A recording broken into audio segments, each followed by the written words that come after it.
देख रहे हैं जन टीवी और मैं आपके साथ आकांक्षा पारिक। खबरों की शुरुआत से पहले एक नजर हेडलाइंस पर।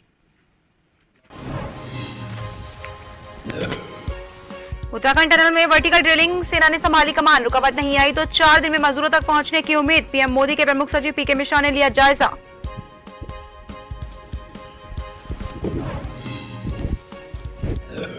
आपदा प्रबंधन पर अंतर्राष्ट्रीय सम्मेलन, मंगलवार से शुरू होने वाले सम्मेलन में सत्र होंगे कुल 70। कांग्रेस ने सरकार से किए सवाल।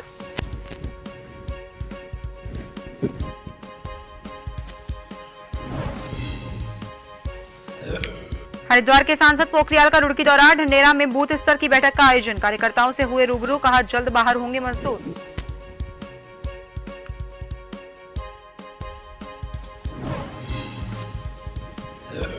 गुरु नानक जयंती आज, राज्यपाल गुरमीत सिंह ने श्री नानकसर गुरुद्वारा साहिब पहुंचकर टेका मत्था। प्रदेश के लिए सुख समृद्धि और खुशहाली की कामना।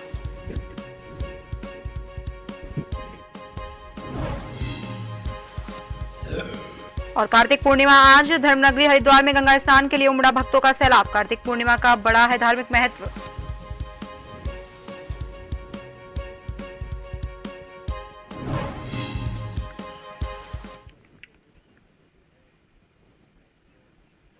और अब खबरें विस्तार से। सिलक्यारा में टनल रेस्क्यू अभियान युद्ध स्तर पर जारी है। 43 मजदूरों को बचाने के लिए सरकार की सभी एजेंसियों ने अपनी पूरी ताकत लगाई हुई है। टनल के अंदर से ओगर मशीन के कटर को निकालने के लिए पूरी रात भर प्रयास होता रहा, लेकिन अभी तक कामयाबी नहीं मिल पाई है। वहीं अब इस टनल की प्रक्रिया पर पर्यावरण से जुड़े लोग सवाल उठाने लग गए हैं। लोगों का कहना है सरकार टनलों की आड़ में यहाँ के पर्यावरण के साथ खिलवाड़ कर स्थानीय लोगों को उजाड़ने का काम कर रही है। हजारों की संख्या में पेड़ काटे जा रहे हैं और जिसका परिणाम है कि बार बार भूकंप आ रहे हैं।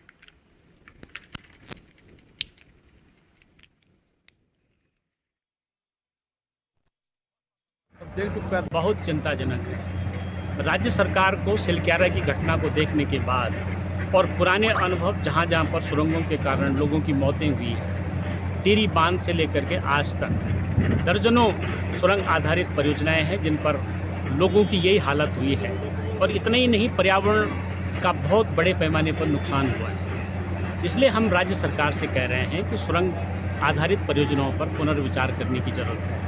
उत्तरकाशी जिले में ही पिछले 30 सालों में 70 से अधिक बार भूकंप आ गए हैं। जैसे जैसे भारी भारी मशीनों से हम पहाड़ पर छेड़खानी कर रहे हैं, वैसे वैसे ज़मीन के अंदर जो दरारें पड़ी हुई वो भूकंप के कारण से बहुत चौड़ी होती जा रही है। एक बहुत बड़ा हादसा है। हमने रैनी हादसे से सीख नहीं ली, हमने जो जोशीमठ की आपदा है उससे सीख नहीं ली, और उसके अलावा ये जो हादसा है, मुझे लगता है कि इससे भी सरकारें सीख नहीं लेंगी। और इस राज्य के अंदर जो 18 टनल अभी बन रही हैं या पाइपलाइन में है, उसके अलावा जो अगले 10 साल में 66 टनल बनाई जानी है, उनसे जो खतरे हमारे सामने हैं उस पर अभी कोई काम नहीं कर रहा है। तो ये एक बड़ी बात है कि सिलक्यारा हादसे में जो 41 जान सांसद में है, कोई ये बताने की स्थिति में नहीं है कि कब वापस आएंगी।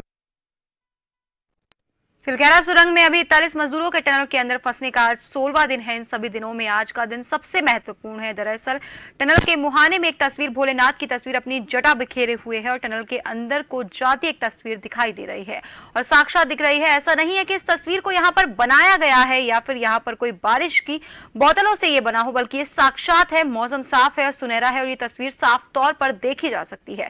इस तस्वीर को देखकर हर कोई अचंभित हो गया। इस तरह से आप भी देखिए कि किस तरीके से तस्वीर सुरंग के दाएं तरफ, जहां एक अस्थायी तौर पर बाबा बोकनाग देवता का मंदिर बनाया गया है, उसी के ठीक पीछे जहां सीमेंट से रॉक को हार्ड किया गया है, इसमें शिव शंकर की एक दृश्य का साफ तौर पर देखा जा सकता है।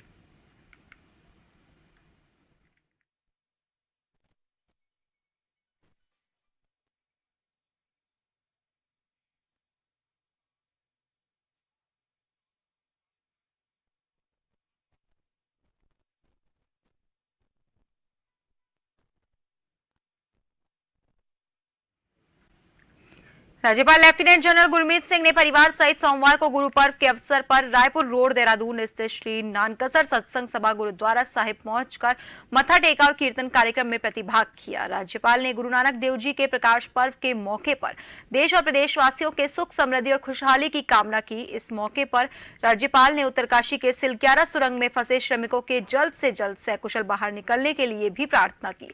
राज्यपाल ने कहा कि श्रमिकों को सकुशल निकालने के लिए सभी एजेंसियों द्वारा बहुत सुनियोजित तरीके से निरंतर प्रयास किए जा रहे हैं। एजेंसियां अनेक विकल्पों पर भी प्रयासरत है। इसके साथ ही उन्होंने कहा कि इस समय की सर्वोच्च प्राथमिकता सभी श्रमिकों को सकुशल बाहर निकालने की है। राज्यपाल ने कहा कि उन्हें पूरा विश्वास है कि सभी श्रमिक जल्दी ही कुशलतापूर्वक बाहर निकल आएंगे। गुरु नानक देव जी का गुरुपुर्ब है, उनका प्रकाश पर्व है। आज जो गुरु नानक देव जी ने हमको सबको मानवता की, एकता की और सेवा का जो हमें पाठ पढ़ाया है, उपदेश दिया है, जो उन्होंने मूल मंत्र के अंदर में हमको वरदान दिया है पूरे ब्रह्मांड को समझने का, सर्वदा भला और सब कुछ तेरा का जो संदेश दिया है, वो सबसे बड़ा संदेश है कि किस प्रकार पूरी मानवता एकता के रूप में एक दूसरे का ख्याल रखकर सेवा कर सकती है। ये बहुत बड़ा वाहेगुरु का उपदेश है।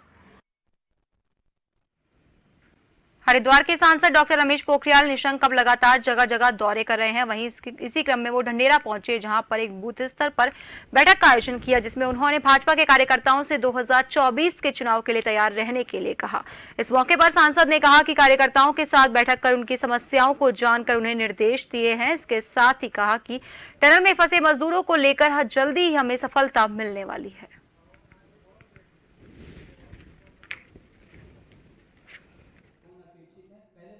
ये जो विधानसभा खानपुर है, इसमें हमारे 2 मंडल आते हैं। इन दोनों मंडलों की संगठनात्मक यहाँ मीटिंग है, जिसमें हमारे जिले के अध्यक्ष भी, जिला पंचायत अध्यक्ष भी, हमारे प्रदेश के कई प्रमुख पदाधिकारी, जिले के पदाधिकारी और सभी मंडलों के पदाधिकारी, यहाँ तक कि शक्ति केंद्र के भी हमारे प्रभारी और संयोजक यहाँ पर एकत्रित हैं। भारतीय जनता पार्टी का अंतिम जो बूथ स्तर तक कैसे करके और मजबूती मिले, जहां कमी है वहां भी ठीक ठाक हो, और जो सरकार की योजनाएं हैं वो सरकार की योजनाएं अंतिम व्यक्ति तक पहुंच सके, जा सके, वो उसका लाभ उठा सके। आपदा प्रबंधन पर 28 नवंबर से देहरादून में आपदा प्रबंधन पर 6ठी अंतर्राष्ट्रीय कांग्रेस का आयोजन किया जा रहा है। 4 दिवसीय सम्मेलन में कुल 70 सत्र होंगे। सम्मेलन के शुरू होने से पहले ही कांग्रेस ने सरकार पर सवाल करने शुरू कर दिए हैं। वहीं उपनेता प्रतिपक्ष भुवन कापड़ी का कहना है, आपदा प्रबंधन मामले में भाजपा सरकार पूरी तरह से फेल हो चुकी है। जोशीमठ, उत्तरकाशी, धारचूला और हरिद्वार के मामले में आपदा पीड़ित परिवारों को सही समय पर मुआवजा नहीं मिल पा रहा और न ही वहां पर कोई सुधार हो रहा है।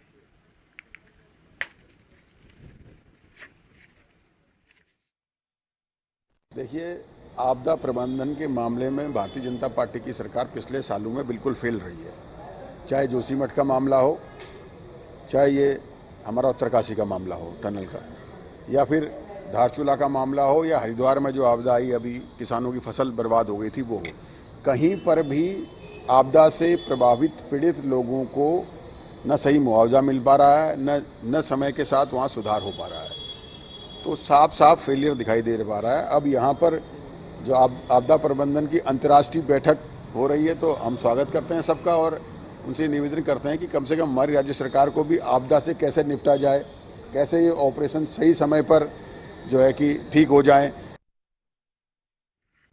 देहरादून में उपनेता प्रतिपक्ष भुवन कापड़ी ने प्रेस वार्ता कर भाजपा सरकार पर भ्रष्टाचार सहित कई गंभीर आरोप लगाए। उन्होंने प्रदेश में आगामी खनन नीति, बेरोजगारी, नौकरियों और सरकारी नीतियों में भ्रष्टाचार पर सवाल खड़े किए। कापड़ी ने बताया कि जल्द सरकार एक खनन नीति लाने वाली है, जिससे निजी कंपनी को एक बड़ा मुनाफा होगा और सरकारी धन पर गिरावट आएगी। राज्य सरकार पर आरोप लगाते हुए उन्होंने भाजपा सरकार के चहेतों को खनन का निजीकरण सौंपने का इल्जाम लगाया। खनन को निजी हाथों में देने की तैयारी कर रही है सरकार। निजी हाथों में खनन को देकर उत्तराखंड के शहीद, जिन्होंने राज्य निर्माण में ये सपना देखा था कि जल जंगल जमीन पर उत्तराखंड के लोगों का अधिकार होगा, तो उत्तराखंड के लोगों से वो अधिकार छीनने का काम कर रही है। साफ साफ टेंडर प्रक्रिया में दिखाई दे रहा है कि सरकार राज्य के बाहर के अपने चहीतों को जो है कि काम देना चाहती है और सारे खनन पर उन लोगों का, निजी लोगों का कब्जा कराना चाहती है। राज्य के रोजगार के साथ साथ राज्य के वासियों को अपने ही प्रदेश की खनन सामग्री को महंगे दामों में खरीदना पड़ेगा और लाखों लोग इससे बेरोजगार होंगे।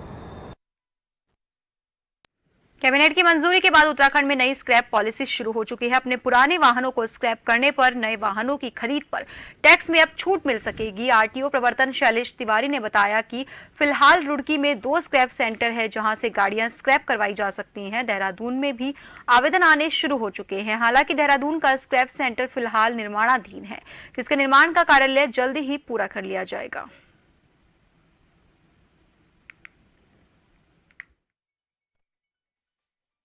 हाँ, सेंट्रल गवर्नमेंट ने ही ये नियम बना दिया है कि वैसे डीलर जो पुरानी गाड़ियों का सेल परचेज में का काम करते हैं उनको आरटीओ ऑफिस में रजिस्ट्रेशन करवाना जरूरी है। उनको परिवहन विभाग से सेल परचेज के डीलरशिप के लिए एक लाइसेंस लेना आवश्यक है। लाइसेंस की कुछ प्रक्रिया है, फॉर्म भरना होता है, जीएसटी में फर्म को रजिस्टर्ड होना चाहिए, पैन कार्ड होना चाहिए, यहाँ का एड्रेस होना चाहिए, साथ ही साथ कुछ सिक्योरिटी मनी भी जमा होता है। ठीक, फीस भी लगती है इसमें। इसके बाद उनको जारी कर दिया जाता है। हमारे यहाँ प्रक्रिया शुरू हो गई, कई लोगों ने ले भी लिया है। उत्तराखंड के उत्तरकाशी में विधि विधान के साथ प्रसिद्ध प्राचीन कल्प केदार मंदिर के कपाट शीतकालीन पूर्णिमा के पावन पर्व पर सभी देश विदेश के श्रद्धालुओं के लिए बंद कर दिए गए हैं। भागीरथी और खीरगंगा के संगम पर स्थित धराली का प्राचीन नाम श्याम प्रयाग भी है। स्कंद पुराण के केदार खंड में भी इसका उल्लेख मिलता है। कल्प केदार मंदिर समिति के पदाधिकारियों का कहना है कि अब मां गंगे के कपाट खुलते ही कल्प केदार के कपाट सभी देशी विदेशी श्रद्धालुओं के लिए खोल दिए जाते हैं। जय बोले कि हर हर महादेव। जैसे कि आप लोगों को विदित है कि आज हमारे कल्प केदार मंदिर जो धराली में जो गंगोत्री पड़ाव पे पड़ता है 22 किलोमीटर पहले, आज वहाँ का कपाट बंद हो रहा। कल्प केदार मंदिर का विधि विधान पूजा अर्चना से बंद हो रहा है। तो यहाँ पे सभी गाँव वाले आ रखे हैं और पूजा अर्चना हो रही है और ठीक 11:30 बजे यहाँ कपाट बंद किया जाएगा और श्रद्धालु यहाँ पे आ सकते हैं क्योंकि बाहर से आप दर्शन कर सकते हैं। और इसके बाद जब अक्षय तृतीया को जो गंगोत्री का मंदिर खुलता है उसके जो फर्स्ट सोमवार आता है वहाँ उस समय यहाँ पे कपाट खुलते हैं और यहाँ पूजा अर्चना होती है, हवन होता है। केदार का जो आज कपाट बंद होने के शुभ अवसर पर हमारे इस ग्राम धराली के समस्त पदाधिकारी गण जो है कल्प केदार के, उन्होंने अपना अभूतपूर्व योगदान इसमें दिया है। ताकि देखिए पहली बार हमारे ये कल्प केदार का हमने जीर्णोद्वार किया है, इसके नई शुरुआत किया है हमने कार्यक्रम का और नई परंपरा का सूत्रपात किया है हमने इसका। और आज जो है हमारे जो इष्ट सोमेश्वर देवता है, जो परंपरा अनुसार जो है उन्होंने देवता ने दिन दिया था। और फिलहाल के लिए खबरों में रुकेंगे एक छोटे से ब्रेक के लिए।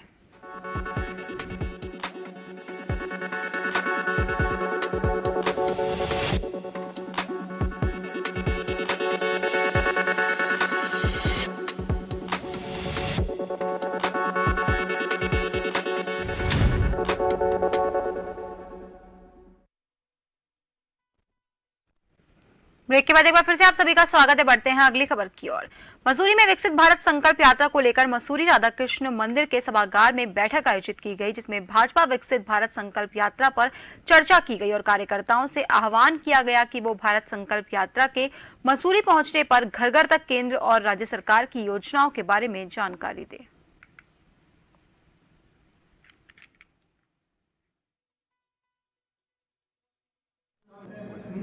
नवंबर 2023 से देश के यशस्वी प्रधानमंत्री आदरणीय नरेंद्र मोदी जी ने झारखंड के खूंटी जिले में जाकर जो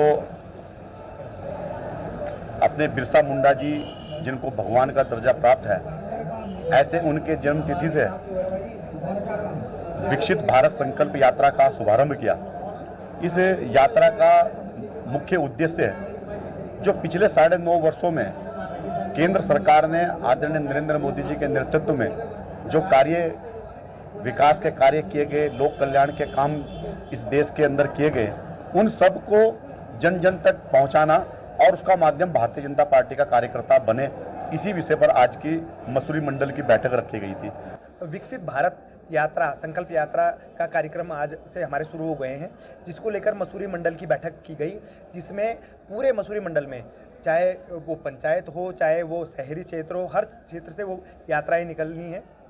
उस यात्रा में केंद्र और राज्य सरकार की जितनी भी योजनाएं हैं उनको लेकर चर्चाएं होनी है, उसका लाभ जन जन तक कैसे पहुंचे उसके विषय पे बात होनी है। क्योंकि भारतीय जनता पार्टी की जो सरकार है वो चाहती है कि भारत देश 2028 तक सशक्त रूप से उभरे और एक विकासशील भारत के रूप में उभरे। उसके लिए लगातार प्रयास किए जा रहे हैं। हल्द्वानी में गोलापुर रानी बाग में गार्गी नदी पर कार्तिक पूर्णिमा के मौके पर लोगों ने श्रद्धा की डुबकी लगाई। इस मौके पर सुबह से ही श्रद्धालुओं की भीड़ दिखाई दी। वहीं आपको बता दें कि कार्तिक पूर्णिमा के दिन भगवान अपनी सैया से उठते हैं, जिसको लेकर श्रद्धालुओं में काफी श्रद्धा रहती है। वहीं आज के दिन स्नान करने से लोगों की सभी मनोकामनाएं पूरी होती है।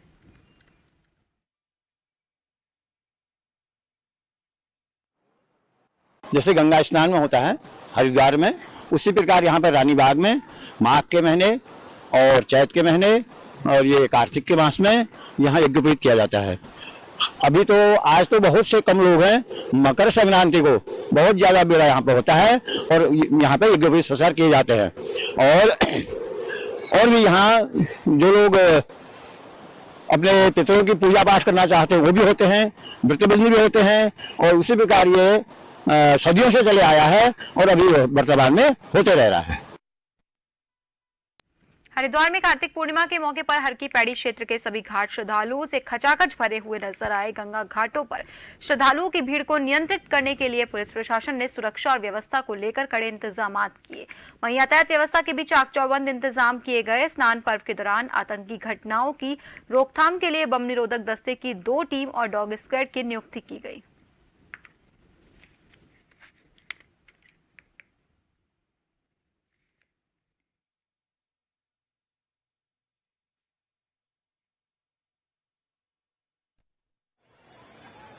आज का ये कार्तिक पूर्णिमा का पवित्र स्नान या कहें कि कार्तिक पूर्णिमा का ये पवित्र पर्व सनातन परंपरावादियों के लिए पवित्र 12 मास में से सर्वाधिक पवित्र माना जाता है। प्रत्यक्ष रूप से किसी न किसी रूप में भगवान विष्णु यहाँ लोगों को आशीर्वाद देने के लिए इस भूधर पर पहुँचते हैं।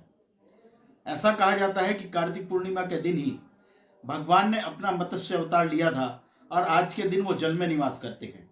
उसी ऋषियों द्वारा प्रतिपादित शास्त्र सम्मत व्यवस्था को जानते हुए सभी लोग गंगा के पवित्र जल में स्नान करते हैं। उत्तराखंड प्रदेश कांग्रेस अध्यक्ष करण माहरा ने एक बार फिर सूबे में सत्तारूढ़ भाजपा सरकार पर निशाना साधा और कहा कि हर मोर्चे पर ये विफल साबित हो रही है। दरअसल शनिवार दोपहर यहां मंडी गेस्ट हाउस पे वो पहुंचे थे। माहरा का महानगर अध्यक्ष मुशर्रफ हुसैन द्वारा जोरदार स्वागत किया गया। मीडिया से माहरा ने कहा कि भारतीय जनता पार्टी के हालातों से नहीं लगता कि भारतीय जनता पार्टी निकाय चुनाव कराने के लिए सक्षम है। प्रदेश में भारतीय जनता पार्टी की स्थिति बहुत ही दयनीय है। जिस तत्परता से बीजेपी की सरकार और प्रशासन ने अंकिता मर्डर केस को हैंडल किया, उसके 3 पहलू हैं। एक तो 5 दिन तक लड़की के पेरेंट्स के घूमने के बाद एफआईआर ना होना, उसके बाद एफआईआर होने से पहले डोजर चल जाना और डोजर चलने के बाद मुख्यमंत्री का ट्वीट करना कि हमने डोजर चला के पनिश कर दिया है। उसके बाद 2 दिन बाद वो ट्विटर हैंडल से वो उनका किया हुआ जो ट्वीट था वो हटाना। लड़की मोबाइल पे मैसेज करती है कि वीआईपी को एक्स्ट्रा सर्विसेज देने के लिए मुझ पर दबाव बनाया जा रहा है और लड़की मार दी जाती है। मसूरी में कांग्रेस पार्टी के कार्यकर्ता ने मसूरी के कांग्रेस भवन में आयोजित कार्यक्रम में संविधान दिवस मनाया। संविधान के निर्माता डॉक्टर भीमराव अंबेडकर को याद करके देश के प्रति उनके योगदान को अहम बताया। शहर कांग्रेस अध्यक्ष अमित गुप्ता ने संविधान को लोकतांत्रिक राष्ट्र में जनता के मौलिक अधिकारों का रक्षक बताया। उन्होंने कहा कि भारत के संविधान को 26 नवंबर 1949 में स्वीकार किया गया था और 26 जनवरी 1950 को प्रभाव में आया था। उन्होंने कहा कि बाबा साहेब अंबेडकर के विचारों को लोगों के बीच ले जाया जाएगा। संविधान हमारे देश के कानून और सभी व्यवस्थाओं की रीढ़ है।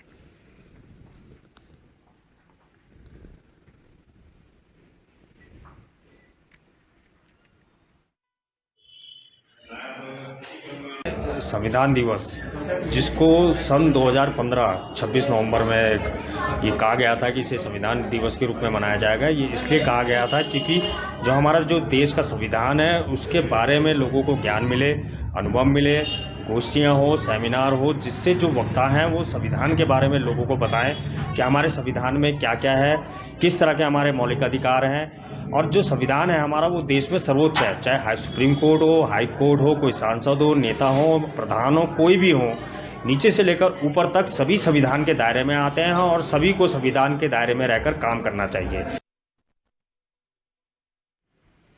गंगनहर कोतवाली क्षेत्र के अंबर तालाब में दिन दहाड़े फायरिंग से हड़कंप मच गया। जानकारी के मुताबिक 3 युवक स्कूटी पर सवार होकर आए थे और व्यापारी पर फायरिंग कर दी। वहीं गनीमत ये रही कि गोली दुकान की छत से टकरा गई। सूचना मिलते ही मौके पर पहुंची पुलिस ने आसपास लगे सीसीटीवी कैमरास खंगाले, जिसमें पूरी घटना कैद हो गई। बताया जा रहा है कि आरोपी युवक की व्यापारी से पहले से ही नोकझोंक और मारपीट हो चुकी थी, जिसको लेकर पीड़ित ने आरोपियों के खिलाफ पुलिस में शिकायत भी की थी। एसपी देहात का कहना है मामले की जांच पड़ताल की जा रही है। भाई साहब, आज मेरे पे फायरिंग करी गई लगभग 1 घंटे 1.5 घंटे पहले मेरे पे फायरिंग करी गई है। और मेरे पे पहले भी फायरिंग हुई थी, पहले घर पे हुई थी, आज मेरी शॉप पर करी गई है। मेरे घर पे जो फायरिंग हुई थी उसका भी कारण था। हम जन्माष्टमी की रात को मंदिर जा रहे थे, मैं था, मेरी वाइफ थी, मेरा भतीजा था, और कुछ लड़कों द्वारा मेरे भतीजे के साथ बदतमीजी करी गई। 12 साल का मेरा भतीजा है, तो जब बच्चे के ऊपर बात आती है तो कोई नहीं रुकता। प्रशासन मेरे को इंसाफ दिलाए, पकड़े उस लड़के को अभी के अभी। दुकान पे मेरे गोली चला के गए, मैं जरा सा पीछे हो गया, मेरा तो परिवार जल जाता। 3 लड़के थे, वो काले से एक लड़की लगभग एक्टिव है, वीडियो में आ गया है। एक पूर्व में एक घटना हुई थी और उसी के क्रम में इन लोगों को अंदेशा है कि एक युवक के द्वारा अपने अन्य साथियों के साथ इनके ऊपर फायरिंग की गई है। इस संबंध में पीड़ित पक्ष को तहरीर देने के लिए निर्देशित किया गया है कि वो जल्दी से तहरीर दे ताकि अभियोग पंजीकरण की कार्रवाई की जा सके। साथ ही 2 टीमों को इसमें साक्ष्य संकलन और सीसीटीवी फुटेज और अन्य सभी दृष्टियों से चीज़ें जानकारी जुटाने के लिए लगाया गया है इसमें। और फिलहाल के लिए खबरों में बस इतना ही। बने रहिए जन टीवी के साथ। नमस्कार।